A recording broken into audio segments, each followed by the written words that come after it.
Bueno, pues en primer lugar, gracias a todos y a todos por venir aquí a esta rueda de prensa sobre una cuestión tan importante como son los salarios, que es al fin y al cabo lo que define al trabajador. Por mucho que ahora nos quieran vender la moto de que los docentes estamos solamente por vocación y no necesitamos cobrar porque vivimos de la vocación, a mí en la carnicería hasta ahora nunca me aceptaron pagar en vocación. Entonces los trabajadores vamos al mercado a vender nuestra fuerza de trabajo a cambio de un salario, es lo que nos define como trabajadores. Vamos a explicar por qué los profesores asturianos cobramos menos que el resto del Estado. Y para hacer esa explicación, en primer lugar, voy a intentar redondear las cifras lo máximo posible para no perdernos en los datos exactos, que los tenéis en el dossier que se os entregó. Y vamos a comenzar viendo lo que ocurre con un profesor que se acaba de incorporar, porque vamos a ver que esta desigualdad empieza ya desde el primer día. Luego estudiaremos qué ocurre con la antigüedad, pero desde el primer día ya existe esta diferencia. Fijaos que un profesor de secundaria comienza cobrando 200 euros al mes menos que la media del Estado. Un maestro cobra unos 150 euros menos que la media del Estado. Puede parecer que un maestro está mejor, pero en realidad está peor, cobra un poco menos que esa media, pero porque su sueldo también es inferior. De hecho, un maestro cobra unos 300 euros menos, un maestro nuevo, que un profesor de secundaria, y por poner un ejemplo de esta diferencia entre territorios, unos 270 euros menos que un maestro también nuevo en una comunidad autónoma tan homologable a Asturias como podría ser Cantabria. Entonces, ¿de dónde viene esta diferencia salarial que comienza ya desde el principio? ¿Dónde se encuentra el pecado original en la nómina del profesorado?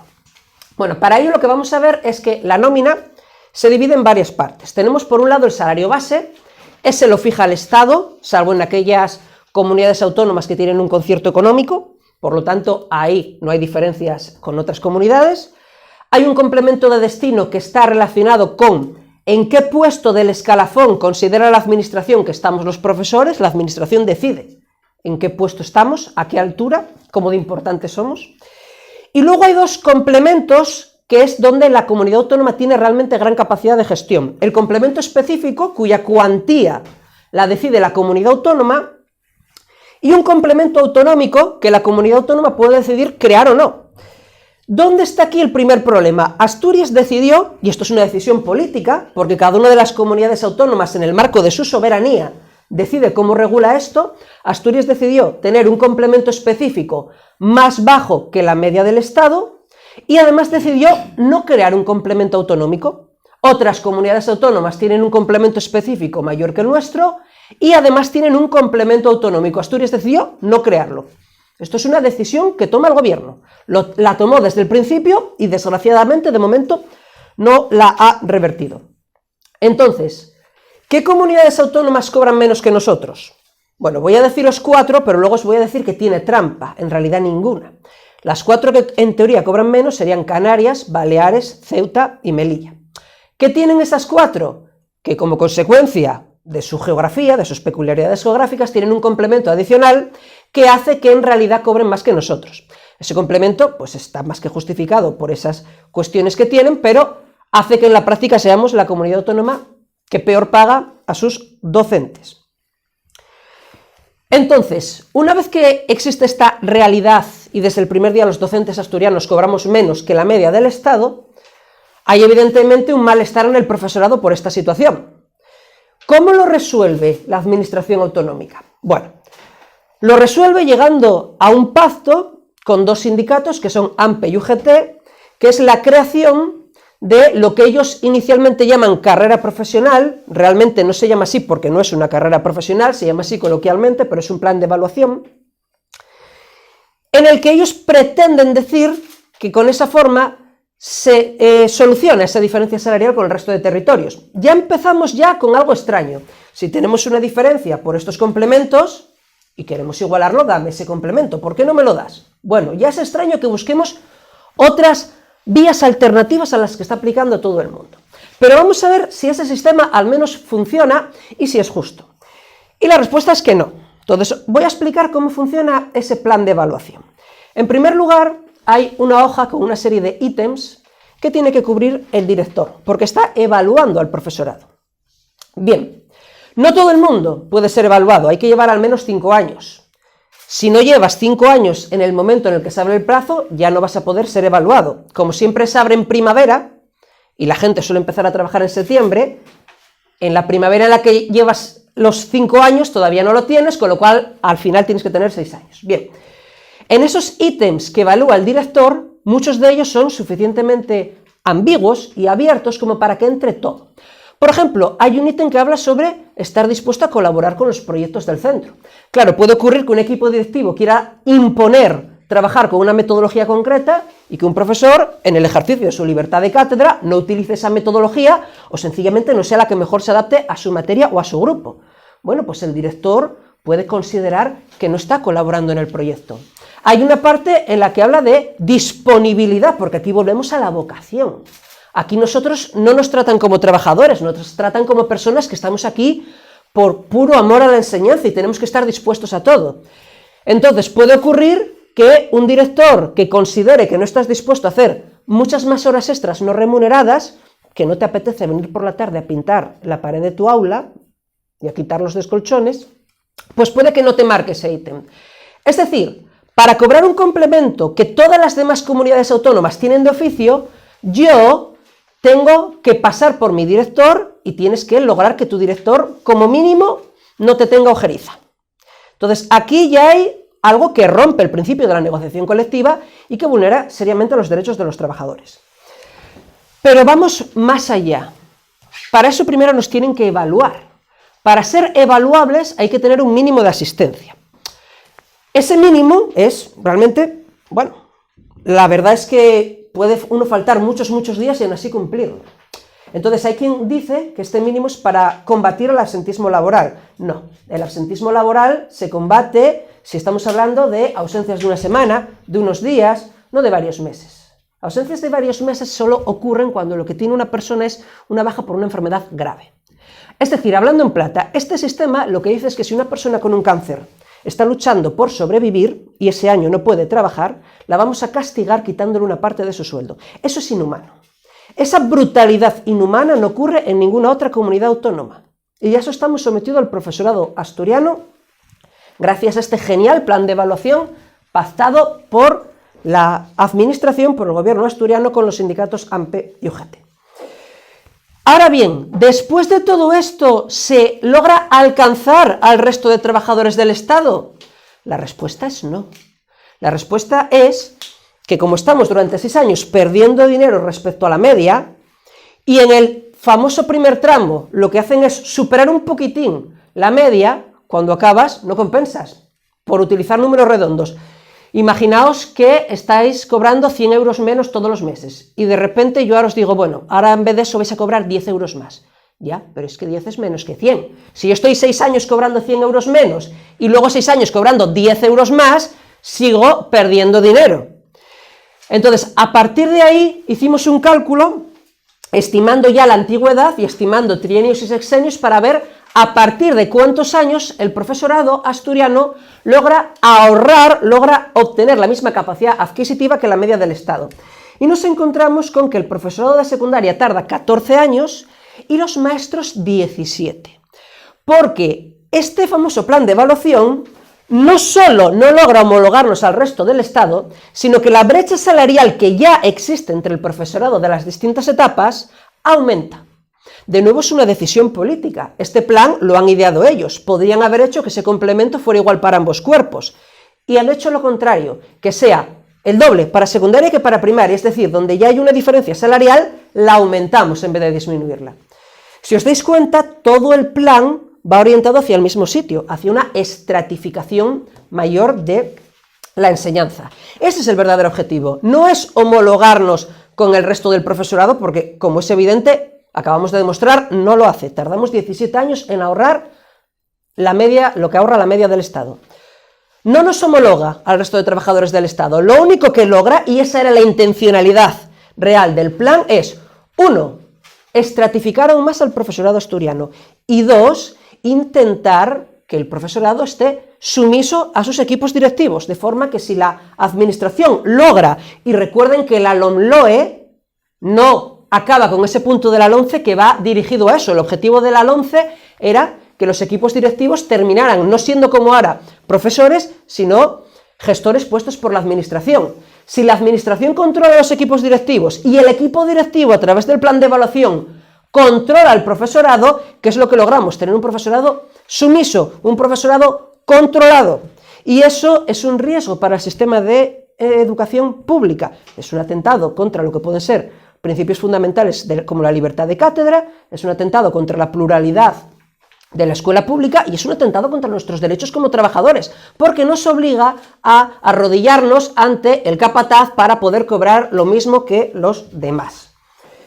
Entonces, ¿cuál es la posición del SOATE a este respecto? Pues es muy fácil. No queremos este plan. ¿Qué queremos? Lo que tienen todas las demás comunidades autónomas. Todos los demás desde el principio cobran más que nosotros, porque su complemento específico es mayor y porque tienen un complemento autonómico. Si lo tienen todas las demás comunidades, ¿por qué no lo podemos tener nosotros? ¿Por qué nos tienen que obligar a pasar por esta especie de purgatorio, por esta especie de camino del penitente para demostrar que somos dóciles y buenos y que somos mejor que el compañero de al lado para que nos paguen un poco más que al compañero de al lado? Esto, desde luego, es algo con lo que un sindicato nunca debería comulgar. No entendemos que esté firmado por dos centrales sindicales y el SOATEA va a seguir peleando porque los profesores asturianos tengan los mismos derechos que tienen los de las otras comunidades autónomas, nada más que eso. Y ahora, respecto al segundo punto de esta rueda de prensa, que es el relacionado con la subida de la paga, va a hablar la compañera Bisi. Sí, nada, daros un par de pinceladas sobre lo que son nuestros... Espera, un momento, por favor. Sí. Fran. Sí, y el micro este. Un par de pinceladas sobre lo que es la situación salarial del profesorado, que no solo afecta por lo que nos explicó el compañero, sino porque ya desde el ejercicio, desde el año 2018, llevamos acumulada una pérdida salarial del 6,85%. Desde el 22, desde el año 22, se hace una revisión por parte de los sindicatos y del gobierno, sindicatos, comisiones obreras y UGT, y se hace una revisión de nuestros salarios y se pacta una subida tan solo del 7,5% como máximo, y además que está condicionada a otros factores económicos. Cuando durante ese periodo, desde el año 22 a día de hoy, el IPC ha superado el 16%, con lo cual estamos hablando de una pérdida salarial del 9,2%. Eso respecto a este periodo que va desde el 22 al día de hoy. Si nos retrotraemos al año 2010, cuando la crisis que provocó la banca, la pérdida salarial de todo este periodo supone un 21,8%.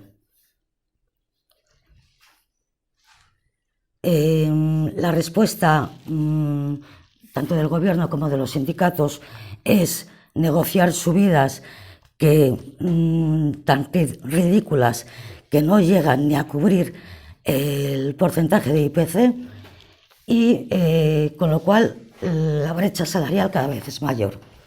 Un dato que mucha gente desconoce y que es importante saber, por ejemplo, que nuestra paga extra tiene desde el año 2012, creo que fue, también coincidiendo con la crisis bancaria, tiene una reducción salarial del 27% en lo que son dos conceptos, del salario base y trienios. Es decir, han reducido nuestras pagas extras en prácticamente casi un 20% y un 30% para secundaria.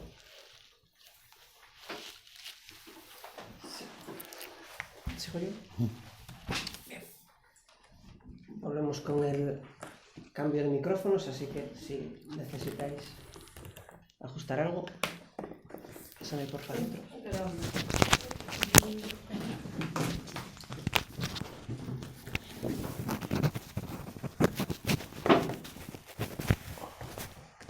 Bueno, por concluir un poco, fijaos lo que nos acaba de comentar la compañera Bisi, porque hay una parte sindical muy importante.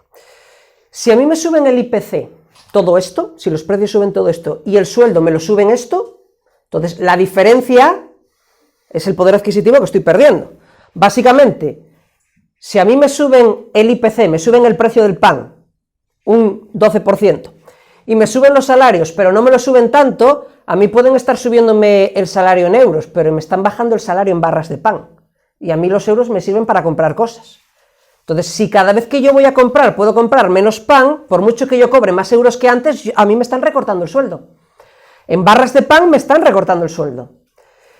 Eso, por lo tanto, es un recorte salarial. Es decir, lo que se pactó y aceptó por comisiones obreras y UGT es un recorte salarial.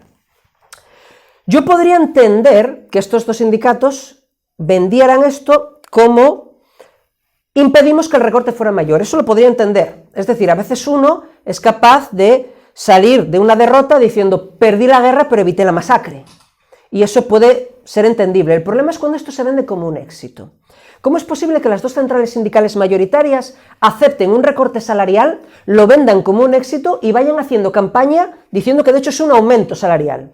¿Cómo hemos llegado a esta situación? Y aquí hay algo que tiene mucho que ver con el modelo sindical. Cuando se dice que los sindicatos, bueno, es que los sindicatos son muy diferentes, poco tiene que ver SUATEA, poco tiene que ver la intersindical con comisiones o con UGT. ¿Qué ocurre? Cuando en algunos sindicatos se profesionaliza la labor sindical, pues lo que pasa es que dejan de pensar como trabajadores y pasan a ser profesionales del sindicalismo. Y el profesional del sindicalismo, al fin y al cabo, lo único que tiene que hacer es mantener su puesto. Y para mantener su puesto se convierte en un vendedor de éxitos. Y no importa si los éxitos son reales o falsos. Por lo tanto, están vendiendo cosas incluso aunque sean mentiras, son vendedores de medias verdades.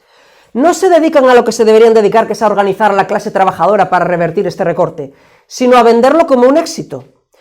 Pero es que ahí está la diferencia. Cuando tú te alejas de tu centro de trabajo, terminas degenerando en eso. El sindicalista que ahora les está hablando, ahora está aquí en una rueda de prensa, pero mañana a las 8:30 va a estar dando clase en su instituto. La otra compañera que nos habló, que está este año liberada, empieza este año y nuestros estatutos limitan el tiempo máximo que puede estar. Tiene que volver al centro después de ese tiempo. Es decir, nosotros nunca nos desapegamos del centro de trabajo. Cuando el sindicato deja de estar en el centro de trabajo, deja de atender a los intereses de la clase trabajadora y empieza a atender a los suyos. Y ese es el momento en el que no importan las conquistas, solo importa vender las frases. Cambian la lucha de clases por la lucha de frases y a lo que terminamos es sencillamente a pactar cualquier vergüenza y tratar de venderla como un éxito. Cuando llegamos a esa situación, disminuye mucho la capacidad que tiene la clase trabajadora de organizarse y de conseguir mejoras. Cuando llegamos a una situación en la que los fracasos se venden como éxitos, ¿cómo vamos a organizarnos para conseguir éxitos? Es un paso atrás enorme en la lucha del movimiento obrero. Y ese paso atrás, desgraciadamente, nos va a afectar a todos, incluidos a los que no estamos en esa línea sindical.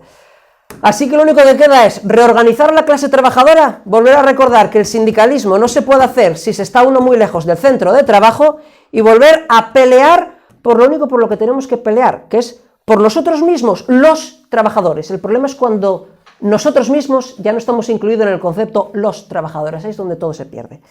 Y eso es lo que no pierde nunca el SUATEA. Muchas gracias y ahora les pregunto si nos queréis hacer.